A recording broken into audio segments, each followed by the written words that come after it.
चंद्रमुखी की कहानियाँ। हेलो दोस्तों, ये कहानी शुरू होने से पहले अगर आपने हमारे चैनल को सब्सक्राइब नहीं किया है तो जल्दी से सब्सक्राइब करके बेल आइकॉन दबा दीजिए, क्योंकि हम आते हैं हर बार एक नए किस्से के साथ। गीता और अदिति दो सहेली थे। बचपन से ही एक दूसरे के साथ उठना बैठना, खेलकूद, स्कूलिंग सब कुछ एक साथ हुआ था। अब दोनों की शादी की उम्र हो गई थी।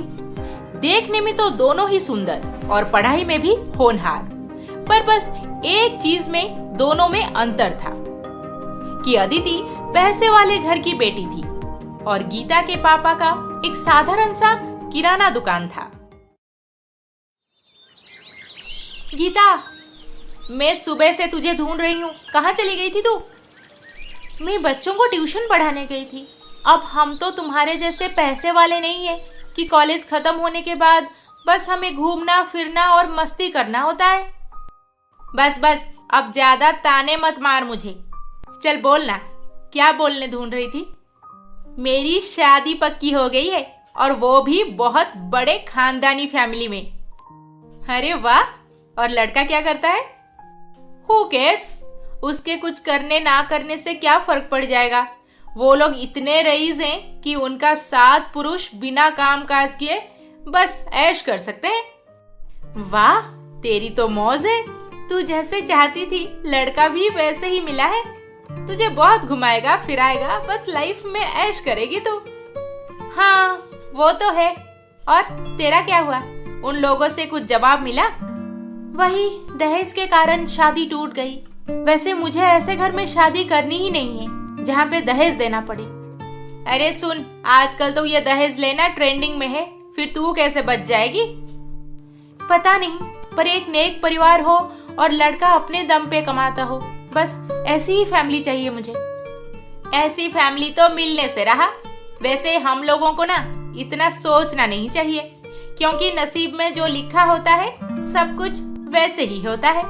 हम तो बस खामखा टेंशन लेते रहते हैं। अब तो आपको पता चल ही गया होगा कि दोनों की मेंटलिटी बहुत ही अलग है। गीता मैच्योर है और सब कुछ सोच समझ के करती है, और अदिति बहुत ही बिंदास, जो मन करे वो तुरंत कर लेती है। दोबारा सोचना उसके कुंडली में लिखा ही नहीं है। ऐसे ही अदिति की शादी जो बड़े घर में पक्की हुई थी, वहाँ पे बात आगे बढ़ती है और शादी की डेट भी फाइनल कर दी जाती है। और इधर गीता के घर में, माँ, मैंने बोला है ना आपको कि जिस फैमिली में दहेज मांग रहे हो मुझे वहाँ पे नहीं जाना। गीता, जिद छोड़ दे बेटी, आजकल तो ये सब चलता रहता है। पापा तेरे शादी के लिए जमा किए हैं पैसे, चिंता की कोई बात नहीं, सब कुछ आराम से हो जाएगा। हाँ बेटी, थोड़ा बहुत मांग रहे हैं तो क्या हुआ? लड़का उनका पढ़ा लिखा है, नौकरी करता है, घर भी वही मैनेज कर रहा है। फिर तू उस दहेज की बात को क्यों बार बार बीच में ला रही है?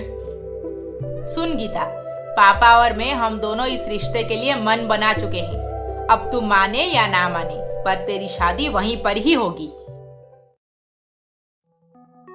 अदिति, तेरे शादी के लिए लहंगा, गहने, मेकअप ये सब कब खरीदने चलेगी? मम्मी, तुमने सुना नहीं? गीता की भी शादी पक्की हो गई है, इसलिए हम दोनों एक साथ जाएंगे और एक जैसे ही लहंगा खरीदेंगे। पागल हो गई है तू? तेरे पापा क्लास 1 ऑफिसर हैं और उसके पापा मामूली सा किराना दुकानदार। हम में बहुत फासला है बेटी। अगर तुम दोनों शादी में एक जैसे कपड़े पहनोगे तो लोग कैसे कैसे बातें बनाएंगे, सोचो थोड़ा। मम्मी, लोगों का काम है कहना, वो तो कहेंगे ही। हम दोनों थोड़ी एक ही दूल्हे से शादी करके सौतन बनने जा रहे हैं क्या, जो आप इतना टेंशन ले रही हो? मैं ना इतना नहीं सोचती मम्मी, मेरे दिमाग पे ज्यादा प्रेशर मत डालो। मैंने जो डिसाइड कर लिया बस हो गया, फाइनल। कुछ ही दिन में अदिति की शादी बड़े धूमधाम से कौशिक नाम के एक लड़के के साथ हो जाती है। बड़े लोग, बड़ा घर, पैसे वाले खानदानी लोग। अदिति की खुशी की कोई सीमा नहीं रहती। और दूसरे तरफ गीता के पापा उसके शादी के लिए इससे उससे कुछ उधार लेकर सारा जमा पूंजी निकाल के माँ के पुराने गहने बेच के बेटी की शादी की तैयारी में लग जाते हैं। माँ, पापा मेरे लिए कितना सब कर रहे हैं। मैं बोल रही थी ना कि एक बार मैं नौकरी कर लूं फिर शादी करूंगी। अब देखो आप दोनों पे कितना बर्डन हो गया। मैं तो शादी करके निकल जाऊंगी, पर पापा उधार चुकाते चुकाते परेशान हो जाएंगे। कोई बात नहीं, बस ये शादी अच्छे से हो जाए, फिर आगे का बाद में हम सोच लेंगे। फिर एक दिन गीता की शादी अजित नाम के एक मिडिल क्लास लड़के के साथ कर दी जाती है।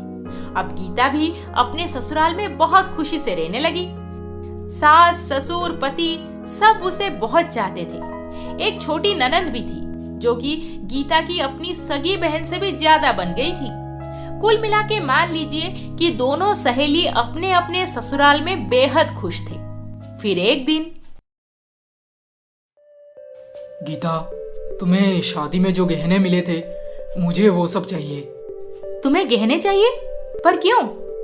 मैं सोच रहा था कि हमारा ये घर तो पुराना हो गया है, इसीलिए इसका थोड़ा रेनोवेशन करवा देंगे और बाकी के पैसों से ऊपर एक फ्लोर बना देंगे, ताकि उससे रेंट पे चढ़ाने से महीने के महीने पैसे आते रहेंगे।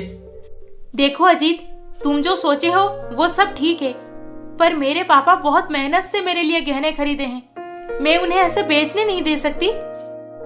मैं समझ सकता हूँ गीता, पर तुम्हें तो पता है कि शादी में कितना खर्चा हो गया है।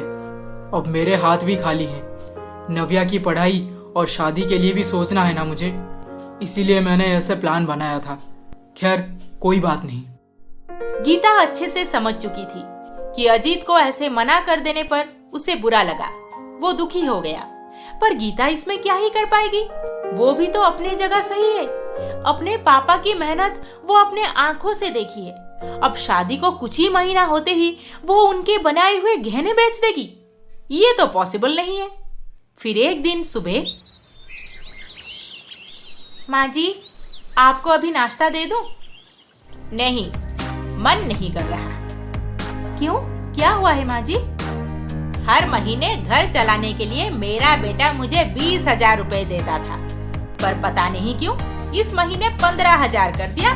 अब पूछने पर ये बोला कि उसके पास और पैसे नहीं हैं, इतने में ही एडजस्ट करना होगा। ठीक है माँ जी, मैं हर चीज में बचत करने की पूरी कोशिश करूंगी। नहीं नहीं, बात यहाँ पे बचत की नहीं, बात ये है कि मेरा बेटा शादी के बाद बदल गया है। शायद कोई उसका कान भर रहा है, तभी तो मुझसे पैसे काट के वो उसे दे रहा है। माँ जी आप... हाँ, सब समझती हूँ मैं, और कुछ ही महीने बाद मुझे पैसे मिलना ही बंद हो जाएगा, क्योंकि मैं तो बुढ़ी हो गई हूँ। मुझसे घर अच्छे से संभला कैसे जाएगा अब? नहीं माँ जी, ऐसी कोई बात नहीं है। सच में उनके पास पैसे नहीं होंगे। वो मुझे भी बोल रहे थे कि शादी में बहुत खर्चा हो गया है। नहीं हो ना तुम बहू, इसलिए ऐसे मीठी मीठी बातें बोल के मुझे समझाने की कोशिश कर रही हो। और कुछ महीने बाद मुझे तुमसे यह सुनने को मिलेगा कि जितना मिल रहा है उतने में ही खुश रहो, नहीं तो घर से निकाल दूंगी। अरे माँ जी, आप ऐसी बातें क्यों कर रही हैं? अब गीता अपनी सास से जो सुनी वो पति को तो जाकर नहीं बोल पाएगी, क्योंकि पति पहले से इसे गहने मांग चुका है। गीता बीच में फंस चुकी थी। हम जैसे मिडिल क्लास फैमिली में ऐसे सीन्स तो रोज होते रहते हैं, आप सबको पता होगा। अब बलि का बकरा वही बनता है इसमें, जो सिचुएशन को अच्छे से संभाल के पूरे फैमिली को खुश देखना चाहता है। बस फिर हो गया फाइनल। अजीत, ये लो। ये क्या है? गहने? हाँ, मेरा असली गहना तो ये घर है, मेरे घर वाले हैं, मेरे पति हैं। फिर इस गहनों की क्या जरूरत मुझे? तुम इन्हें बेच के माँ जी के हाथों पैसे थमा दो, ताकि इस घर का रिनोवेशन और ऊपर एक नया फ्लोर बन जाए। Geeta, I am so sorry कि मैं तुमसे तुम्हारे पापा के दिए हुए गहने ले जा रहा हूँ। कोई बात नहीं, जब ऊपर फ्लोर के भाड़े के पैसे आना शुरू हो जाएंगे तब तुम मेरे लिए नए गहने खरीद देना। जरूर, आई प्रॉमिस। पर इसमें से मैं सारा गहना नहीं बेचूंगा, आधा बेचूंगा और आधा गिरवी रखूंगा। ताकि तुम्हारे पापा के दिए हुए निशानी तुम्हारे पास वापस आ जाए। गीता के गहनों से जो पैसे मिले उसमें से उनका नया घर बनने का काम शुरू हो चुका था। What nonsense कौशिक, हमें बाहर घूमने जाना है तो मुझे पैसे तुम्हारे दादी माँ को मांगना पड़ेगा, जो कि वो तिजोरी से निकाल के देंगी। ये सब क्या बकवास है? यही तो चलते आ रहा है हमारे घर में। अब मैं तो कमाता नहीं, पैसे कहाँ से आएंगे मेरे पास? फैमिली बिजनेस से जो भी पैसे आते हैं वो सारा पैसा दादी के पास तिजोरी में रहता है। तुम इतने बड़े निकम्मे होंगे, मुझे सच में नहीं पता था। क्या प्रॉब्लम है? क्यों इतने जोर जोर से चिल्ला रही हो बहू?